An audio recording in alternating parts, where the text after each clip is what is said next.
now, right now. Right now, right now. Right now, right now. Right now, right now. Right now, right now. Right now, right now. Right now, right now. Right now, right now. Right now, right now. Right now, right now. Right now, right now. Oh, I got a real good feeling.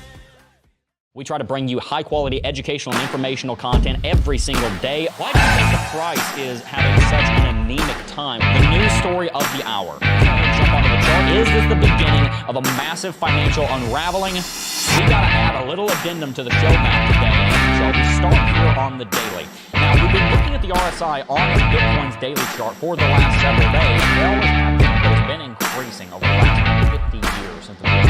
The government has been getting bigger. Hey guys, what's going on? Jeb here, and welcome back to Coffee and Crypto Live. This is your week daily morning show where we bring you the latest and everything Bitcoin and cryptocurrency. And in today's episode, we are going to be talking about the small actually, kind of correction that we're witnessing right now on Bitcoin. We're going to talk about whether or not that is going to develop into a larger correction, and we're going to be diving into where Bitcoin goes next. As you guys know, Bitcoin has gone through a massive rally of about $13,000 over the last 60 days. And now the question comes up, are we just going to rocket up to 40 to 48, which are our next two price targets, or are we going to go through our first scenario, which has always been our most likely scenario since we got up to 35, which is that we would correct for basically the majority of the month of November and then go through a rally later on into December, maybe even into January up to 40, and then potentially even up to 48. Well, we're going to be doing some technical analysis today and diving into that, so stay tuned because we've got a lot to cover. So let's go ahead and read some chat. Really appreciate all of you guys for tuning in. Paul Torelli is in chat, said good morning and God bless. Good morning and God bless to you as well, Paul Torelli. Philly Skills 1428 in chat. Grand Roofing Incorporated in chat. Mike Lowry is in chat, said good morning everyone. Joe Bollier said good morning everyone, or said good morning Jeb. You know, just a side note, I was thinking about it, and I was looking back on some of the old CT2A videos, and my voice sounds way higher pitched than it does now. I don't know if just doing broadcast 5 days a week has deepened my voice or like changed my vocal cords or what, but my voice is so much deeper now. I'm not sure. I think I'm getting the radio voice. I've got the radio voice microphone, so I don't know. You guys will have to go back and watch some videos from like 4 years ago and see how much my voice has changed. I don't know if that's just because I'm 4 years older or if that's because of my line of work. I'd love to hear your thoughts on any of that, any of you guys who would know. Fox P2 said, yo, where's the bottom this time? We're going to talk about that today in today's technical analysis section of the stream. Mr. Check 1984 said, yo, Joey Van Engelenberg said, good morning, bro. I got that right yesterday. I got to keep getting it right. Ada Ace said, it's been a minute, yo. What's up, Ada Ace? Good to see you. Queen's in chat. Gabrielle Padilla is in chat. First you say it's going up, now that it's going to crash. Yes. So here's the deal. We said that Bitcoin was going to rally all the way up to about 35. That's what happened. We talked about the potential of a rally up to 40K. That didn't manifest, and now we're talking about a correction to a crash, depending on how you call it, of between $1,000 and $3,500, and we're going to talk about that today. I think Bitcoin could correct as far as 31.8. You can define for yourself whether you consider that a crash or not. Feel free to go ahead and do that because different people call different things different things. A lot of people in chat. Not going to be able to read all of you guys. So many of you joined today. Same thing happened to Alex Jones's voice. Okay, well, I'm definitely not Alex Jones, but okay. All right. Good deal. Probably from being sick all year. Yeah, potentially. Let's see. CBD Studies in chat. Queen's in chat. Wei Wang is in chat. Francois Gunther is in chat. Said, hey, Jeff from South Africa. Good to see you. Kevin Martin said, so what now? It's going up. Jeb the Myth, the Legend. I'm ready for a buying opportunity. Me too. So let's go ahead and jump straight on over to CoinMarketCap and move into our Market Watch segment of today's show. Let's go ahead and read on CoinMarketCap here just a little bit. As you guys can see, Bitcoin is up 5% over the last 7 days. That is phenomenal. It is down ever so slightly over the last 24 hours, and that's what we're going to be talking about. Will that manifest into a full-blown crash, or are we just trading sideways? Whenever you go through a rally as large as the rally that we have gone through, we're always looking for a major correction right around the corner. Ethereum is sitting at 9% on the last 7 days, almost at $250 billion market capitalization. Bitcoin almost at $750 of $1 trillion market capitalization. We are very close to Bitcoin and Ethereum combined being $1 trillion in market cap. It has been a while since we've seen that, so that is very good indeed. Binance, of course, up slightly over the last hour, down slightly over the last 7 days. Many of the altcoins have already passed a week since their major rallies. Solana notwithstanding, it's up 35%. Cardano's up 6%. Polygon up 30%. And I do just want to kind of make one point here before we jump into our technical analysis. By the way, we've got kind of a new format of the show that we're going to be going through that I'm trying to stick to. Haven't quite hit all the times today, but I am putting a new format into the stream, and I hope that you guys will see that. I might even get some graphics and animations and stuff on the screen to help with that in the future. But the last thing I want to say before we go into the technical analysis is that the way to make money in this bull market, especially if you are a millennial or a Gen Xer. There's a certain viewer in chat that might know why I'm calling out those two generations. If you are a millennial or a Gen Xer, the main way to make money in this market is by a broad-based index fund style investment approach to the cryptocurrency markets. There are enough cryptocurrencies right now that survive the bear market that are institutionalized, that are not going anywhere. Polygon, Chainlink, ADA, Ethereum, Solana, XRP, Bitcoin, obviously. By buying the whole market, I'm talking top 10, top 20, maybe top 50, whatever, and then excluding a few that you really just think are going to absolutely fail, then you will be your own fund manager, and that is a great way to generate wealth. I know many of you guys are behind on your way to retirement. Many of you guys are trying to catch up and pay off some high-interest debt. Many of you guys are trying to find financial sovereignty. And I do believe that especially as you're learning, the very first thing that you need to do is invest in the market in an index fund style approach, the same way you would start off with stock market investing by maxing out a Roth IRA, buying the S&P 500. Do the same thing in cryptocurrency. Consider doing the same thing in cryptocurrency. Your money, not financial advice, but this is my opinion. And then from there, if you've got a moon bag that you want to fill up, go for it. If you want to put more into Bitcoin and self-custody it, then by all means. But make sure that you're starting with that baseline investment of I'm going to dollar cost average either weekly or monthly into everything. Again, top 10, top 15, top 20, top 30, top 50, whatever. But top something, and then you're going to have that index fund style approach. So that's going to help you considerably. Before we jump into today's technical analysis, I do just want to let you guys know that today's show is brought to you in part by Apex Exchange. If you guys are not familiar with Apex, I would highly encourage you to go and check it out because it is a really incredible exchange for the purpose of leverage trading. If you guys are not already using it, you can find the link with the link in the description box down below, and it is the leverage trading platform that I use whenever I am doing leverage trading. So you can make sure to sign up and join the other people that have already joined with that link down below to help to support the channel, because that does help keep the lights on around here, and I really do appreciate all of you guys for doing that. But with that said, let's go ahead and jump straight back on to Bitcoin. All right, so we need to talk today about Bitcoin on the hourly chart because, as you know, I like to get ahead of things, but I also like to be kind of conservative in my predictions. So that's kind of my philosophy, and it's worked very well for me. I like to be able to call things before they happen, but I like to be somewhat conservative on how far I think they're going to go, and that is for the reason that I want to make sure that we're not getting left behind and we're not actually forgetting to get out of a trade, for example. So let me just kind of put that rubber to the road on that for a second. If I'm going to say that Bitcoin's going to go to such and such by the end of the year, there might be a part of me, the not so much immature part of me, but the hopium part of me that says, oh, I hope it's going to go to 100K. These are fictional numbers. I hope it's going to go to 100K, and I've got this weird feeling that it will. I'm going to call it at 85. Because if it hits 85, I want people to be able to get out, even if they miss that last $10,000, because then they have the opportunity in that moment to adjust to the plan and say, oh, wait a minute, I'm not getting out at 85. This thing's going to 95. But I like to be a little bit more conservative. And so that's why when I'm talking about the correction today, I say, look, a correction down to 33 to 31.8 is in the cards. Could we drop lower? Yes. We talked yesterday about something that I call the Gensler dilemma, which is that Gary Gensler is becoming the very thing that he fears the most, which is if he knows what's good for him and what's good for his legacy and reputation and what's good for him in the history textbooks. The SEC chairman is a large enough position. It goes in history textbooks. If he wants to go down in history the right way, he's going to need to get out of his own way. Well, the reason that we talked about that is because there is still a potential that Bitcoin ETFs get disapproved or denied. If that occurs, you're going to witness a correction on Bitcoin, and you may very well see that happen anyway. So let's look at the chart, and let's keep that investment philosophy that we talked about a second ago in mind. On the daily chart, the driving force for what we are experiencing right now is the Fibonacci. Fibonacci retracement from $69,420, and I promise you, I did not set that there intentionally. That's literally just the price that I had to pull. I'm not pulling an Elon Musk on you. We drop it all the way down to $15,452, and that gives us our Fibonacci retracement. That gives us a level here at 39.1 to 41,000 as our Fibonacci golden pocket. If you have not watched some of our content on Fibonacci golden pocket, we will be teaching about that in the Cryptocurrency Technical Analysis Academy. There's a video up over there already, and we will see that that is something that the market typically returns to. That is a level that the market typically goes back to. I like to use some of these examples from back here in these prior markets. You can see when we draw a Fibonacci retracement from the one level at almost 14K down to 6,400, we rallied exactly back to the Fibonacci golden pocket.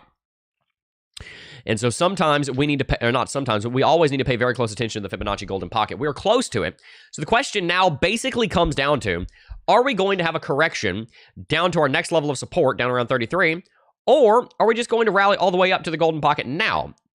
I think at some point within the next 2 to 3 months, we're going to be sitting here between 39 and 41. I'm quite confident on that, so long as we don't get all the ETFs denied. So long as they don't get denied, but even if they're still in limbo, ARK Invest's deadline, I think, is like February 10th. BlackRock's deadline is out here in February 10th, something like right there. ARK Invest deadline is, BlackRock's is March 15th. So we've got time. So long as they don't get disapproved before the end of the year, or before the end of January at least, by January, we very well may be sitting all the way up here at 39 to 41.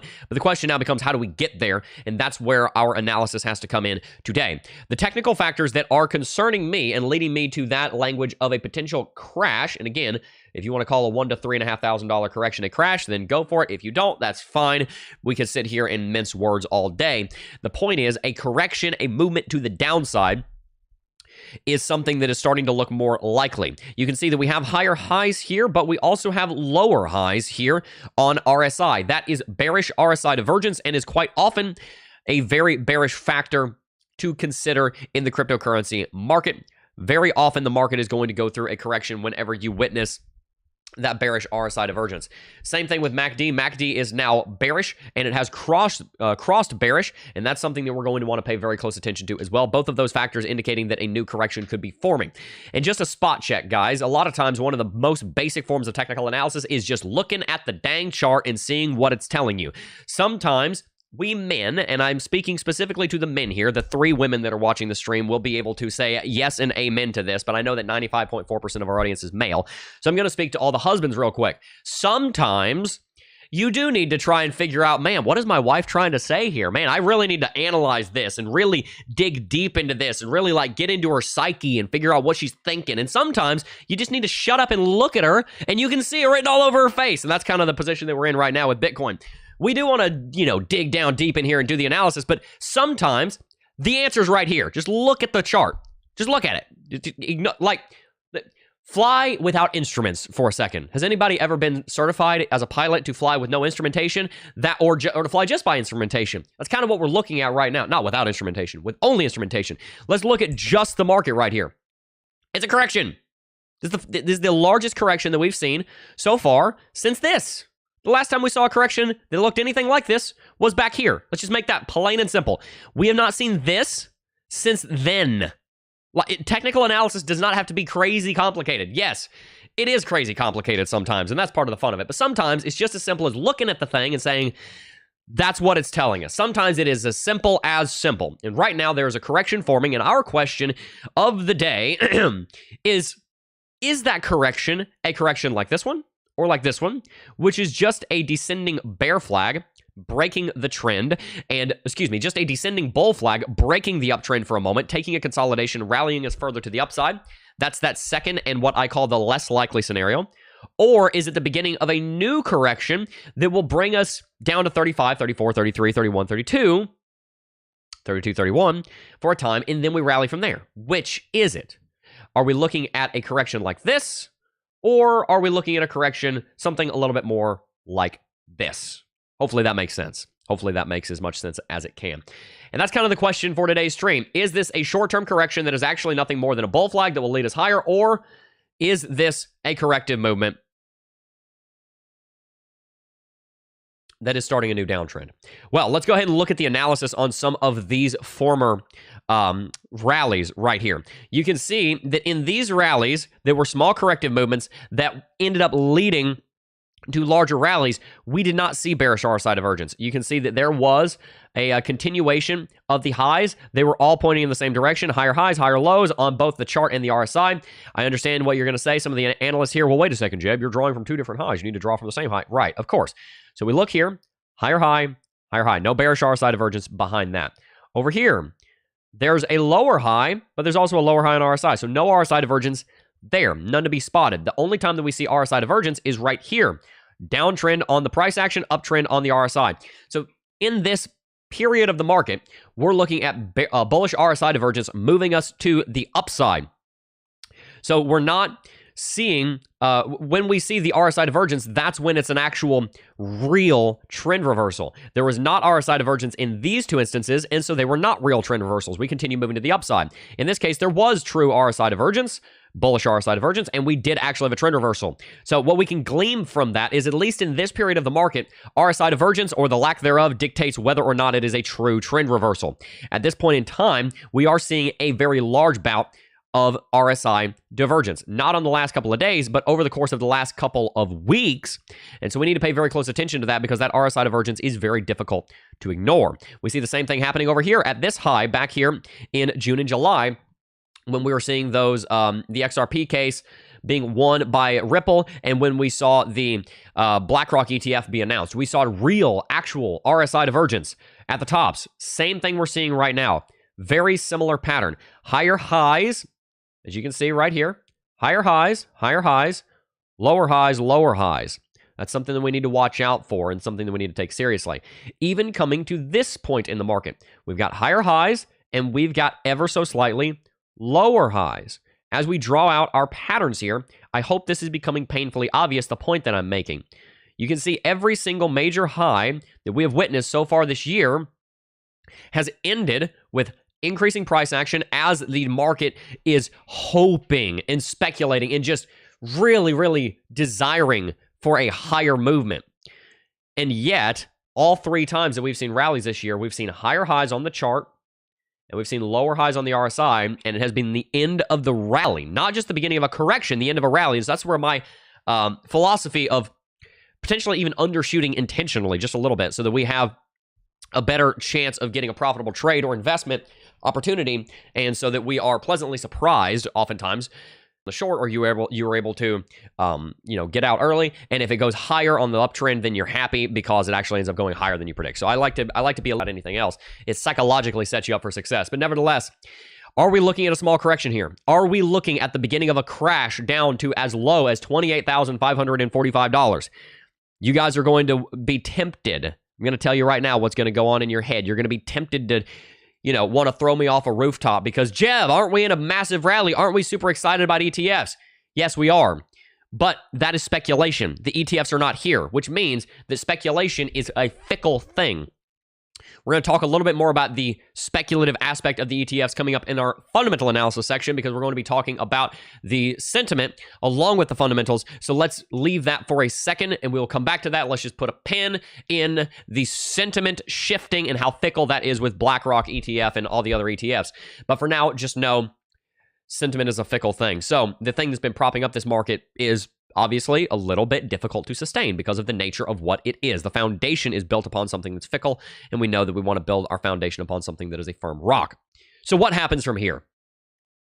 Corrective movements come. They are part of the market, and it is, dare I say, immature and naive to be scared of them. I don't mean to say that to berate you or to make you feel bad about yourself. I don't want you to ever be feeling bad about yourself, but I do want you to understand that to be scared of a correction is indicative of an immature investment stance. We need to be excited when corrections come, because when a correction comes, that is an opportunity for us, if we were able to predict the correction, to know that it's time to get out of our long trade. And if we were not able to do that, it is at least a time for us to load back up our bags and double down on our investment portfolio if we believe that the overall trend is going to continue north. And so if that correction comes, we should be excited about it. But will it? Well, What I will tell you is that my same prediction is in play right now that has been in play since here. If you guys remember our track record, back over here, I said that if it broke 31.8, my exact words were within minutes or hours, it would be trading at 35. Said that in a video about 2 hours before the breakout. That's up on the channel. You can track down the date and go watch that. Obviously, that went out on October the 23rd. So that ended up happening. And the reason I remember that so well is because someone I know watched that video, or actually they called me and asked me what I thought was going to happen. I told them the same thing that I told them in the video I shot 10 minutes later, and they made a trade and they made a bunch of money. So I was pretty excited about that. But anyway, we rallied to 35. Ever since then, I've been saying, look, we are going to either go to 39 to 41 straightway. That's my second most likely pick. Or we're going to trade sideways between 36 and 31.8. And then we're going to go to 39 to 41 in the longer term future, i.e. maybe December, maybe early January, but we may have a correction all the way down to 31.8. Again, remember my philosophy is to be a little bit more conservative. We could drop all the way down to 28 and 545, but I don't want to scare you too much, right? And so that's what I think is going to happen. I think you're going to have that continual sideways movement here, and it's going to lead to a correction. And it's either going to happen now or it's going to happen a little bit later, but you're going to have a correction either here or maybe we jump up and touch 39 to 41 straightway and then we come back down. But you're going to see either this happen or you're going to see something like this happen, maybe not quite that steep, or something like this happen where you have that correction, that healthy consolidation, that locking in of gains, that reassessment of what the true value of Bitcoin and cryptocurrency is. Right now, guys, Bitcoin was rallying, excuse me, based off of the exuberance in the altcoin space. Well, many of the altcoins are starting to calm down, and so is Bitcoin calming down, which means that the overall inflow of value into the space is calming down. So I seem unpopular right now because I'm calling for a small correction, and many other people aren't. But again, it's my desire to get ahead of the curve and tell you 2 weeks in advance what's about to happen. There is a correction coming. And just so that you know why I say things like this, if we go back on the chart, on the daily chart here, I remember that I was live streaming here. Let me just go to the hourly chart and see if I can go that far back. I have TradingView premium to the premium to the premium, so I should be able to go all the way back here. Let's go on the 4-hourly chart. If you go back to 2019, it was, I was live streaming right here at the top when we hit 14K. I was live right here. There's a video on the channel. You can go and find it. The 26th of June, 2019. Might have been the 27th of June, whatever day it was. Well, it was the 26th. This is the 4-hourly chart. I was streaming right here. This is before coffee and crypto was a thing. I was just doing a live stream. And we hit the top, and people were saying, should I buy? Should I buy? Should I buy? Should I buy? Well, just remember, Bitcoin had been in a rally. If you don't know this part of the chart, now you might recognize it a little bit more. Bitcoin had been in a rally for 140 straight days, 300% rally. And I'd been telling people for a couple of months, brace yourselves, a major correction is coming. And people would make fun of me because they said, it's not coming, it's not coming, it's just going to keep going up. And I told them, have you ever looked at a chart? A correction's always coming. You always need to be vigilant. And the further you go in a correction, in a rally without a correction, the more careful you need to be.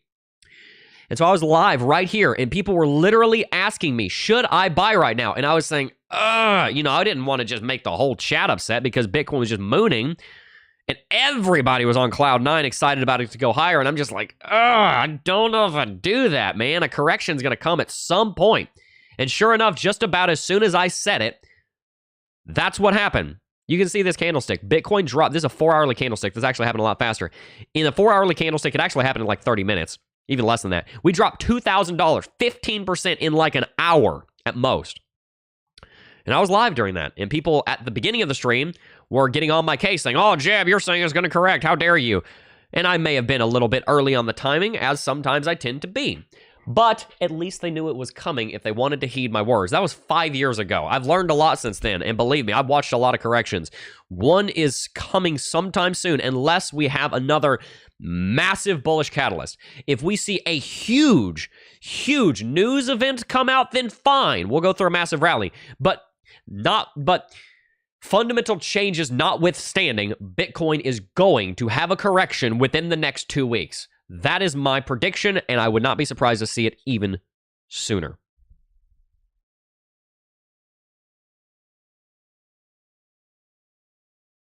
All right.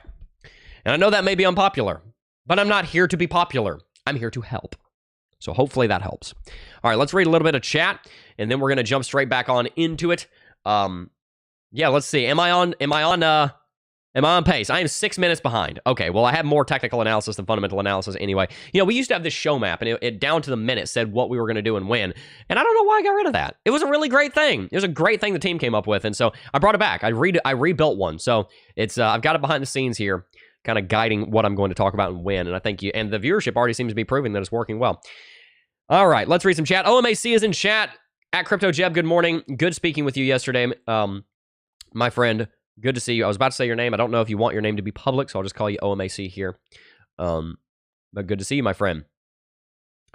Crypto Surge said, you're going through puberty now. Just playing. You're becoming more of an adult and maturing. That's what's going on. I think I went through that a while ago. All right. Ryan Jenkins said, Jeb, the man, Jeb, the myth, the legend. I'm ready for a buying op. There you go. Good deal. Code 88 said, hello from Canada. I'm sorry, that was terrible. Oh, Canada. Happy to see ETH staying around 2K. Yep. Josh Denham said, Gen X here, baby. When does Sarah start editing? Inquiring minds want to know. If possible, she'll be editing tomorrow for Thursday's Climate of Crypto video. Are you speaking directly to me? Josh Denham said. I'm trying. I'm trying to speak directly to the heart and soul of our audience. Financial sovereignty or nothing. Absolutely. If you guys don't know what financial sovereignty means, it simply means having control over your finances, that you would control them and they would not control you. It's that simple. It's a term that was given to me that I say given to me, it came into my mind one day and I just felt a very strong conviction that it was something from the Lord that I needed to share with you. Have control over your finances. Don't let them control you. Genesis 1:28, and God blessed them, and God said unto them, be fruitful and multiply, and replenish the earth, and subdue it, and have dominion over the fish of the sea, and the fowl of the air, and over every living thing that creepeth upon the earth. That's the first two commandments that God gave us. Replenish the earth, and have dominion, i.e. control, stewardship, be in charge of the things of this world, and use them for what? For His glory, of course. So be in sovereignty over your finances and over all of the things in your life. Some analysts predict the smallest bull run this time. What do you think? Percentage-wise, it probably will be, because we're already so high. All-time high? Definitely not. We're going to absolutely blow it out of the water. Now, let's talk a little bit about our fundamental analysis, but before we do, I do just want to let you guys know that today's show is also brought to you in part by Lux Algo. If you guys are not already signed up for Lux Algo, you absolutely should be, and I'll explain very quickly why. Lux Algo has an incredible track record of calling massive rallies. Whenever you see a buy signal confirmed by TrendCatcher with Lux Algo, I'm just drawing some of them right here, then you almost always see a huge rally forming on Bitcoin. And on the weekly chart, actually, if I recall correctly, Lux Algo has a literally 100% accurate track record. And these are not just small rallies that it calls out here on the weekly chart. You can see that it rallies 2,300%. You can see that it rallies the market 800%. Right here, we see Lux Algo calls the market. We rally about 4,000%. Over here, we called this movement. We rallied about 200%. Here in 2020, Lux Algo called the movement, rallied 600%. Just removing Fibonacci for a second. You see Lux Algo right here called and got confirmed by TrendCatcher, rallied the market by at least 40%.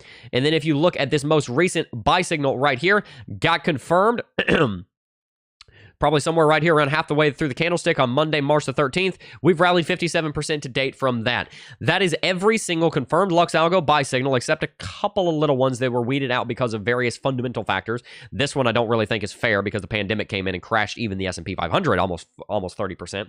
But other than that, Lux Algo has called every single uptrend in the history of Bitcoin if you exclude that one case, with literally perfect accuracy. You're not gonna get better than that. And just so you know, by the way, that also extends down to the shorter term time frames. It calls the uptrends, it calls the downtrends, and not only does it tell you when the new trend is starting, it also tells you how far that trend is going to go. So not only you have an entry, you also have an exit. You've got everything you need to set up a trade. If you're a trader of any capacity, you absolutely ought to have Lux Algo in your tool belt. So make sure to check it out using coupon code JEB30, JEBB30 for 30% off at checkout. You can use the link in the description box down below as well. And if you sign up for the yearly package and use our coupon code, you will be saving 70% on Lux Algo. So make sure you get it. Let's talk fundamentals here. This rally that we are currently undergoing, this is going to be another unpopular statement, is built not exclusively, but primarily on speculation. Let me explain the difference. We are told in the Word to build our lives on a firm foundation. Obviously, that's talking about the rock of Jesus Christ.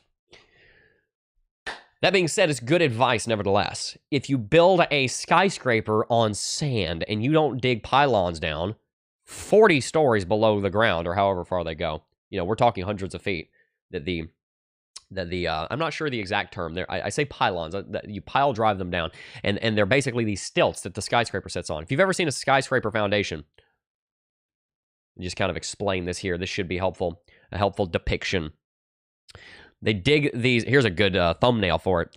You've got different kinds of foundations. It can be a really wide one, or they can dig these pylons just down extremely deep into the ground. Here's another. You got the topsoil, the subsoil, and it goes down to what? Say it with me, Queen. Bedrock. That's why when you build a skyscraper in New York City, you oftentimes dig 15 floors into the ground to pour huge amounts of foundation material. See here? You send it straight through. This is the Millennium Tower. Dig straight through the Old Bay clay down to the bedrock. Perimeter piles. They are called piles. Pylons. The larger of a building you're going to build, the more sturdy of a foundation that it needs to be set upon. So here's the issue that I'm running into right now with this rally. Eye of the Beholder said it's important to note that Lux Algo doesn't repaint its signals. Yes, that is important to note. The fact that I want to bring to your attention today is that we've built a large building. We've built, if you want to call every floor a story, we've built a 12-story building. We built a large tower here in Bitcoin. We've rallied substantially. The concern is not the grandeur of the tower. Naturally, we've seen a massive rally on Bitcoin.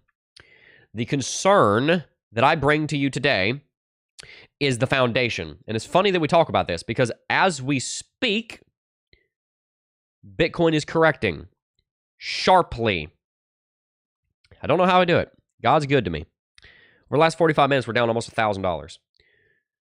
Can't make this stuff up, guys. I promise you, I'm not a whale. I don't have a bunch of whales sitting in the closet, like locked up, moving the market.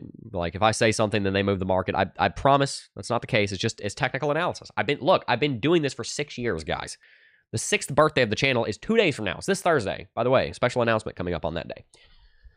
I've been doing this long enough to tell you what's going to happen, and I'm normally going to be right. I'm not trying to be prideful, but a lot of times that's just, you know, you can do this too. And that's the best thing I can say to let you guys know that I'm not trying to be prideful here. I'm trying to brag on technical analysis, not on myself. I never want to boast in myself.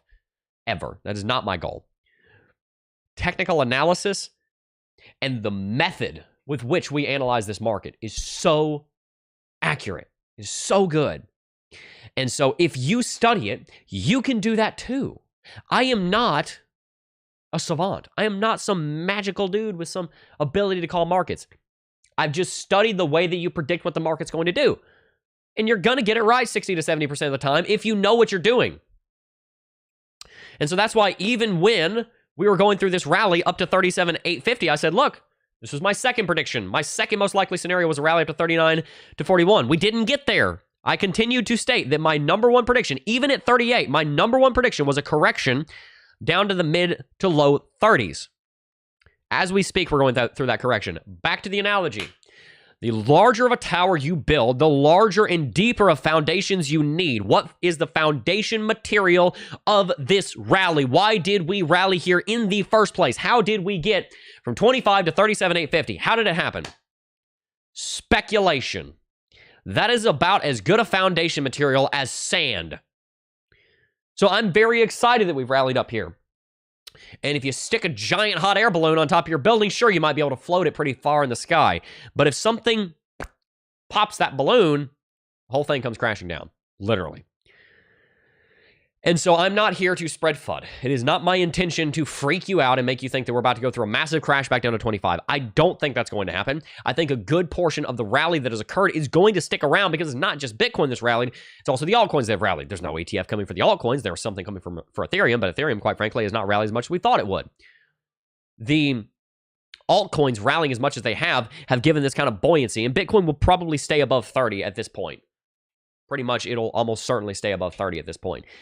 But we have to go back to that foundation material. What is it? Were we able to drill down to bedrock? Somewhat. We brought new faces in. Many of you guys are returning faces from the previous bull market. Some of you guys are new faces into cryptocurrency. That's bedrock. That's true. The floor for Bitcoin has elevated. Whereas before it was 25, now it's probably 31.8. But is the floor at 35? Have we drilled down to bedrock to that degree? No. A good portion of the rally that we have seen so far still remains speculation that an ETF or many ETFs will be approved. They have not yet been approved. If they were approved, and that is why we are rallying, then great, because after they're approved, they're not going anywhere. These are instruments that will make their owners hundreds of millions, if not billions of dollars. They're not going to disappear. After they're here for good. That is bedrock. That is foundation material right there. You have an approval for a new product from one of the largest companies on planet Earth. That's not going to disappear. The hope that a Bitcoin ETF is going to come could vanish with one comment from Gary Gensler. That is not a strong foundation. So I have been a proponent of this rally from the beginning. I called it going from 31.8 to 35 in minutes to hours, and that's what it did. We expected that it would rally up to 35 and potentially even a little bit farther. I'm calling for 39 to 41, maybe even up to 48 by the end of the year, if at the latest by the end of about February, contingent upon what happens with the ETFs. But the fact of the matter is, this rally has been built on speculation. I'm not saying it's incorrect speculation. I'm not saying that it is wrong that an ETF will be approved. It very well may be, but we have to be careful. We must be careful when we are playing with our money. This is not a game, guys. And so we need to take it very seriously. So that is the message, if you want, the lesson that I have for you in the fundamental analysis section of today's stream, that Bitcoin is likely going to go through a correction of some caliber, maybe only down to 35, maybe down to 31.8, maybe down to 32,935. That's another level, about 32,800. Those are two levels that are right next to each other. 32,800 to 32,900 is a level I'm looking at very, very closely. In fact, that is probably the most likely place that we would go if we corrected. So pay close attention to 32,800 to 32,935. Let me just show you quickly where that comes from on the daily chart. Bust out the Fibonacci. Fib retracement. You can see that that's going to give us the 0.5 level at 32,466. Depending on what chart, it shows up different places. And then about 32,935. I think I have this on another chart even. Yeah, right here, 32,935, you can see that level right here. That's the level that we set as our local bottom here in January of 22. That and the 50% Fib level are sitting right next to each other in the upper half of the $32,000 region. So if we go through a correction, I'm looking at 35 to hold us first. That's kind of our early level of support because right below us. From there, if that breaches, then we're going to 32,800. If that breaches 31.8. Why 31.8? Well, 31.8 is the yearly high before this high. It was set from the XRP case being settled in favor of Ripple and Brad Garlinghouse and Chris Larson essentially being vindicated. And so those are our levels to be watching. Again, 35 would be our first level that we would hold, that we would attempt to hold. The 32,500 to 32,900 level, and then 31.8. Those are the levels, and we're going to pay close attention to them. If at any point we fall down to that level and break through it, then there you go. There's a short opportunity. And a buying opportunity at the same time if you think you're going to hold it. All right, so let's go ahead and read some chat. Really appreciate all 400 of you guys for tuning in today. If you enjoyed today's stream, make sure to hit that like button, subscribe to the channel, and tell me if you're enjoying the little bit more structured format. That's what I want to do. I want to bring professionalism. Because quite frankly, I think cryptocurrency needs a lot more of that. I want to bring professionalism and help you guys to really understand the cryptocurrency market without all the nonsense. There's a lot of nonsense in the media, not just in cryptocurrency, in everything. You know, people like to hate on the cryptocurrency YouTubers in the YouTube space. Here's the deal. There is some nonsense floating around there. There's nonsense floating around the mainstream media. They just managed to put better makeup on it, right? It's my dream to build for you guys here on the YouTube channel. As far as I've got a lot of dreams for different facets of the business that we're building. But it's my dream here for the YouTube channel to help you guys have a professional delivery for financial sovereignty and educational content. I want to help you guys achieve financial sovereignty over your life. And as I've been preaching that phrase for years and years and years, more and more of you guys are picking it up. One day, if I have the time and I have the ability, I would like to write the book Financial Sovereignty. I could fill a book with the amount of things that I want to touch on that subject. And it is a philosophy that I try to live my life by. It's a philosophy that I want to put on the walls of my house and teach to my kids and say, look, this is not the gospel. This is not the most important philosophy you'll ever hear in your entire life. But this is very important nonetheless, because it is the way that you need to manage your money and your finances and your possessions, because those are the things that are going to cause so much stress in your life. The majority of divorces in the world happen because of things, because of stuff. And that is stupid. That is downright stupid that people are losing their families and their marriages over their stuff, over their money, over clutter, over what are we going to do? We're going to sell this house or not? Oh no, we're broke. That's where the majority of the ripping apart of families come from us not being in stewardship and in sovereignty over our mammon. That being our money and our things. I can tell you right now, a lot of, hardship comes in our family from that. If something is not where it's supposed to be, that I'm not saying that we get in fights and everything. We know my wife and I love each other very much, but that is a place where it's like, oh, there's friction. That's the word I'm looking for. I'm not saying it's contention. I'm not saying it's sin. I'm not saying it's fight, but what I am saying is that that's where difficulties can come in. And I know that that's true for everybody else too. So let's get our money and our possessions right. Let's stop loving them and idolizing them. And let's put them in a place where we are sovereign over them, where we are the ones that are in control over them, and we sovereignly and meekly steward them in a way that is beneficial for our families, for the rest of the world, and brings glory to the Lord. That's the message I want to bring to you. And I believe through investment in cryptocurrency that you can build that for yourself, which is why I am preaching and talking about technical analysis, fundamental analysis, the cryptocurrency markets every day here on the channel. So if you're excited about that message, make sure to hit that like button and subscribe to the channel.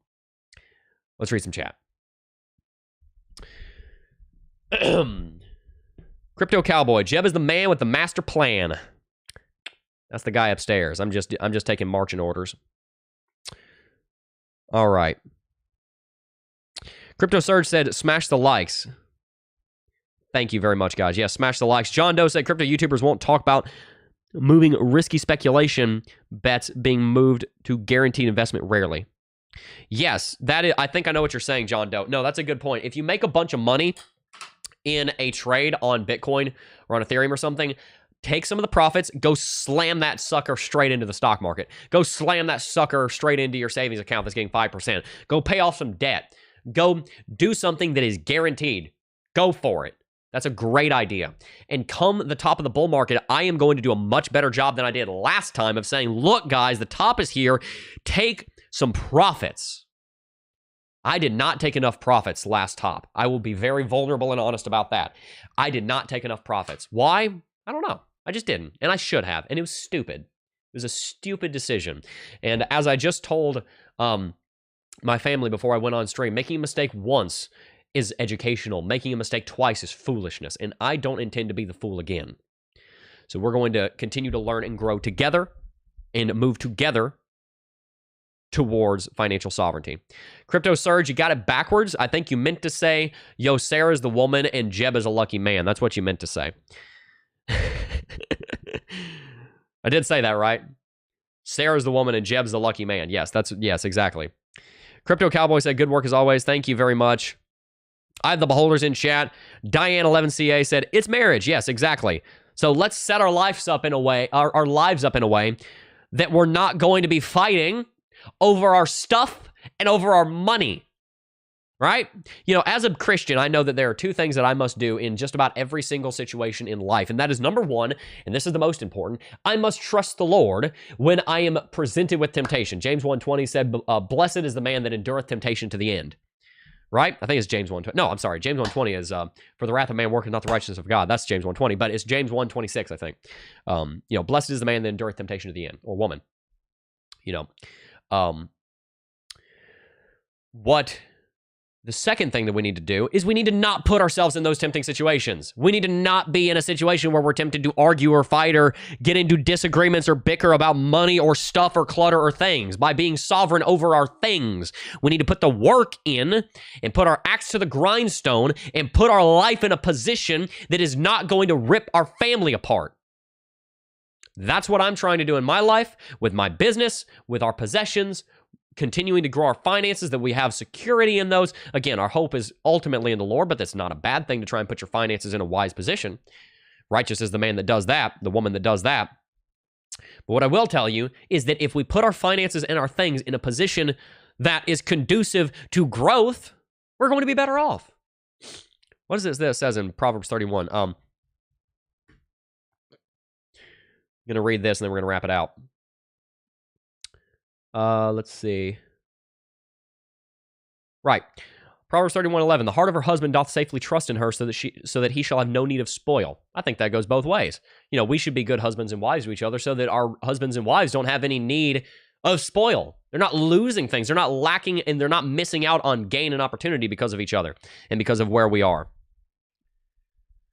Ask Sarah about pasteles, Jeb. She's watching the stream right now, so she probably sees your comment, Crypto Surge. I have no idea what that is. I'm assuming that's a Hispanic dish. At first, I thought you were saying pastels. I was like, oh, yeah, man, I did a pastel painting when I was in 11th grade. I thought it was great. It was of a violin. No, you're talking about a Puerto Rican dish, it looks like. Pastales? My wife's probably... That's what she's doing over there. Yeah, that's what she's like, oh, my gosh, Jeb, come on. You can pronounce things. You know a little bit of Spanish. I, the Beholder, said, Proverbs 31, woman... And appreciate how lucky we all are in the community we live in and our families. That's right. God is good, my friend. That's right. Queen said facts. That's right. Nobody thought it was the top. Yeah, it did kind of come out of nowhere, but we should have been able to predict it better. We were basically predicting the end of 2021 would have been the end. The things you can own can begin to own you. Exactly. And if they own you, better to get rid of them. Let me just say that again. If you own something that owns you, better to get rid of it than continue to be enslaved to it.